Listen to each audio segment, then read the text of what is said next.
This is Andrea from Our Daydream, back again with another awesome podcast. This week we have Steve Martell. He is the author of the 7-Day Manifestation Experiment. This podcast was so much fun, so I hope you enjoy. Without further ado, here is Steve. We did this once before and it didn't record, so I appreciate you doing it again. Yeah, absolutely.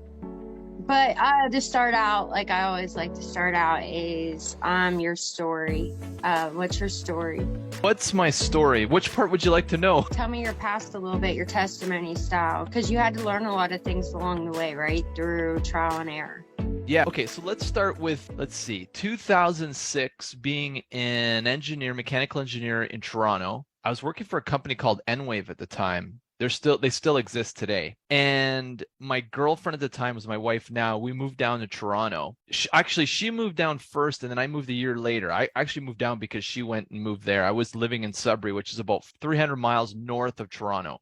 Grew up there. And so I moved to Toronto and I started this job. And about literally like 6 months into the job, my wife and I are driving back home for the Canadian Thanksgiving, and I'm like feeling like depressed. And I've only been in this job 6 months. I've been working as an engineer maybe a couple of years at this point. And she goes, "What's wrong? Is it me?" And I said, No, it's not you. It's the job. It's like I feel like dead inside. I just felt like I was going through the motions. It was exciting in the first few months because I'm working in the big city. And Toronto's about 6 million. Well, 3 million, I guess, right in the city, but in the metro, 6 million people. So it was a big change for me. But I was sort of like, I felt empty inside. I felt like, was I realizing my real potential? I'm like, I was just going to this job.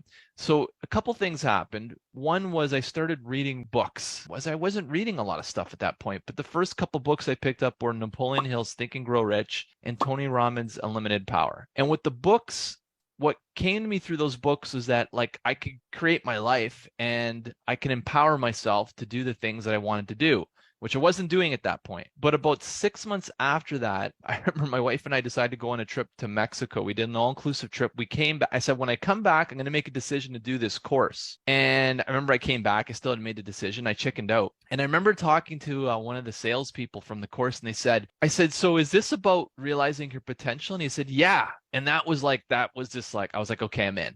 I was like, because I didn't know what my potential was. And it was like, but this idea that I could live my potential was very alluring to me. So the course was the Landmark Forum. They're still around today, I'm pretty sure. They were called the EST training in the 70s. And it was a 3-day weekend seminar. But then, so that weekend changed my life, literally. And after I did that course, what happened was I started to view the world differently. My perception of the world changed. And I have to add this in because this is really fascinating. I was going through some of my old client testimonials from Lauren. And yesterday I was just putting up a landing page. And she says in her testimonial, she goes, "I never thought the way my life had happened, my life experience would change. But then after doing some breathing work with Steve and this energy clearing," she goes, "my total view of my world changed." Like her past changed. I talked to someone about this last week. It's like your past and your future will change once you change.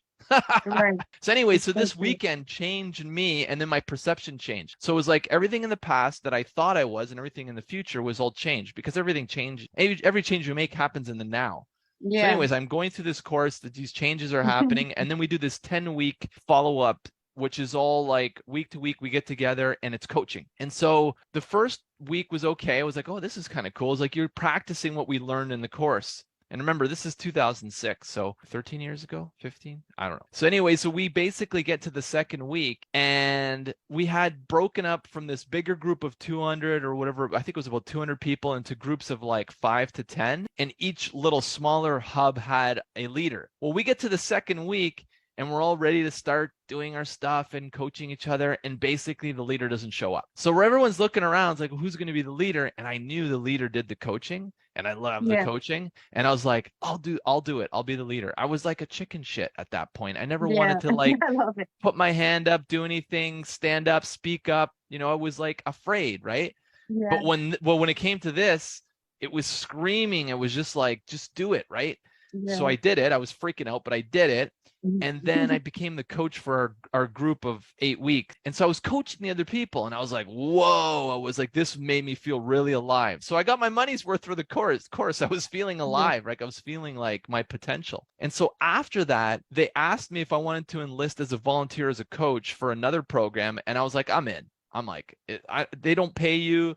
I don't pay them. It was like, I just needed to show up for these other people that were taking a course. So I became a coach. And I couldn't believe the changes that the people that were working me were getting.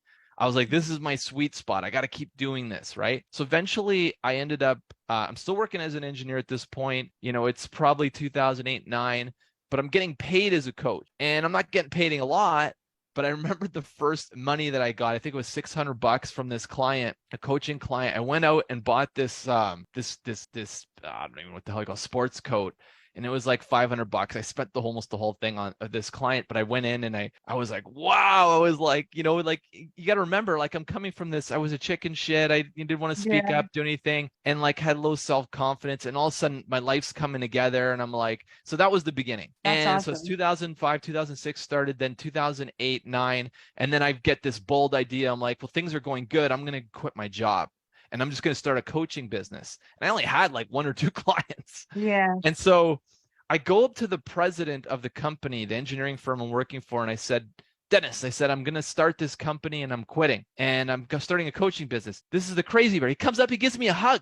So I'm like responding. I'm like, okay, this is like, everything's lining up. My good luck's here. You know, I got to go for this. Well, the good thing was, the nice thing was, he said, because you can start on contract and you can just work part-time. And while you're trying to get your coaching business going, I said, fantastic. So I sent them an engineering proposal. They were basically hiring me 20 hours a week. The other 20 hours a week, I was building this business, but I didn't really know what the hell I was doing. Okay. Yeah.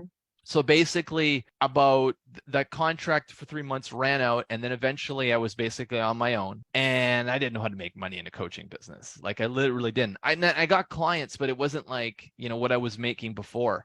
Like it was paltry compared to what I was making before, but I was having fun. I was enjoying my life. I was writing a lot. So those were the good things, but I didn't have the business skills yet. Yeah. So what happened was 18 months later, I realized I got to go back in the job. So I decided, and this is right after the great financial crisis, it's 2009, 10, and there's not a lot of jobs. Unemployment's higher, even in Canada. And so basically I'm like, okay, I know that there's this higher power that will respond to my intentions. So I'm going to create a new job, but I want it to be something that I'm going to be happy doing. I don't want to go back into an engineering job, feel empty. I want to do something that fulfills me. So what I did every morning is I started the 7-day manifestation experiment, as people know it today.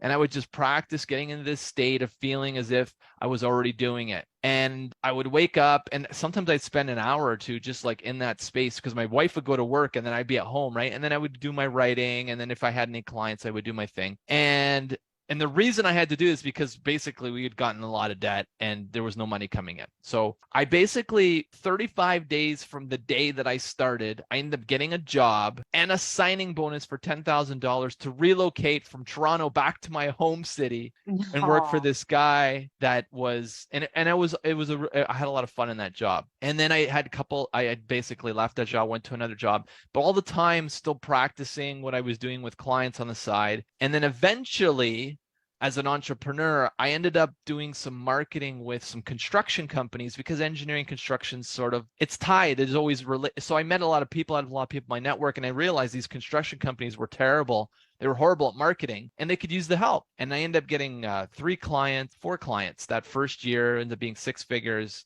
And that was my first official woo-ha into the entrepreneurial space, and I've never left. So that's kind of how it started. It's so awesome. Thanks for watching, listening. My name's Steve. Give me a thumbs up if you liked the video. Please subscribe if you haven't subscribed and you enjoyed this, and share this with someone who may benefit. Thanks again for watching. We'll talk to you next time.